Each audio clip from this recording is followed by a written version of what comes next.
Magandang umaga po sa ating lahat. Ito po ang ating latest weather update ngayong Biyernes 13th of February 2026, bisperas ng Araw ng Pag-ibig. Base po sa ating latest satellite imagery, wala naman po tayong binabantayan na sama ng panahon, LPA o bagyo sa loob o labas ng ating area of responsibility at hindi natin inaasahan na magkaroon po tayo ng bagong sama ng panahon within the next 3 to 5 days. Although meron tayong tatlong weather systems na magdadala po ng mga pag-ulan sa ating bansa. Una na po dyan, itong shear line o yung banggaan ng hanging amihan at easterlies. At ito po ngayon ay nakatutok sa may eastern section ng southern Luzon.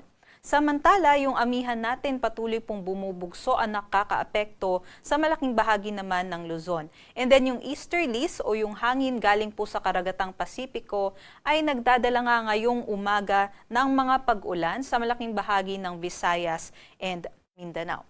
Kaya para naman po sa ating forecast ngayong araw, dito po sa may Southern Luzon area, specifically dito sa may Bicol region, sa may Quezon, Laguna, Batangas and Rizal, even dito sa may Marinduque, Romblon and Oriental Mindoro, inaasahan po natin dyan yung maulap na panahon na may kalat-kalat na mga pag-ulan, pagkulog at pagkidlat dahil sa shear line.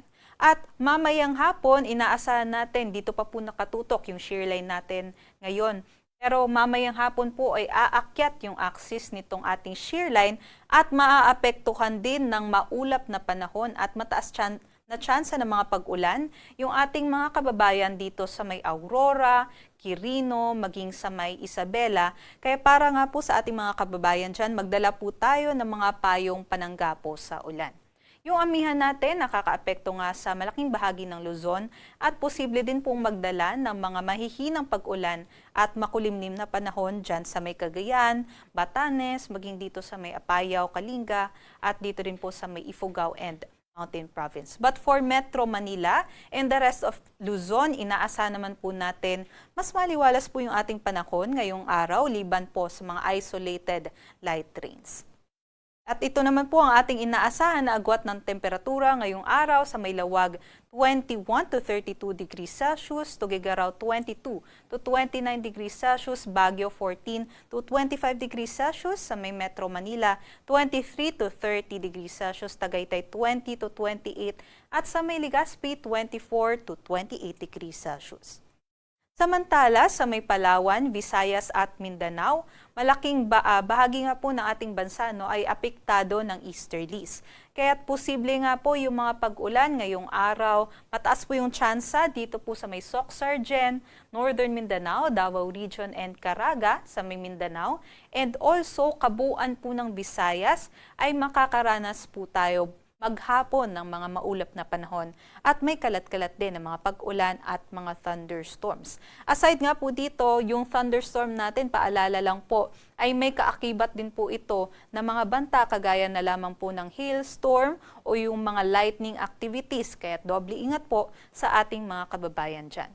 But for Palawan and the western section din po ng Mindanao ay mas maaliwalas din po yung ating panahon liban lamang po sa mga thunderstorm activities. Ito naman po yung ating mga agwat ng temperatura dito sa Palawan, Visayas at Mindanao. Sa may Kalayaan Islands 26 to 29, sa may Puerto Princesa 26 to 30, Zamboanga 25 to 33, mas mainit po dyan sa southern parts ng Philippines, sa may Davao 24 to 32, Cagayan de Oro 24 to 29, Tacloban 24 to 30, at dito naman po sa may Cebu ay 25 to 31 and Iloilo naman 24 to 29 degrees Celsius.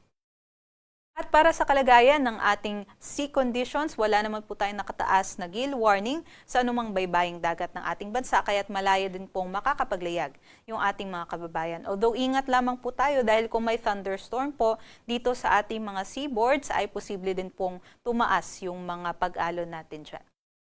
At for the next few days, especially bukas na araw po ng Pag-ibig, Valentine's Day, inaasahan naman po natin na mas magiging mataas po yung tsansa ng mga pag-ulan natin sa may eastern section ng ating bansa. Dulot po either ng shear line dito sa may northern Luzon area or ng easterlies naman dito po sa may Visayas and Mindanao area. Pero pagsapit naman po ng Sunday hanggang Tuesday, inaasahan naman po natin na mas magiging maganda po yung ating panahon liban na lamang sa mga thunderstorm activities, especially sa hapon at sa gabi.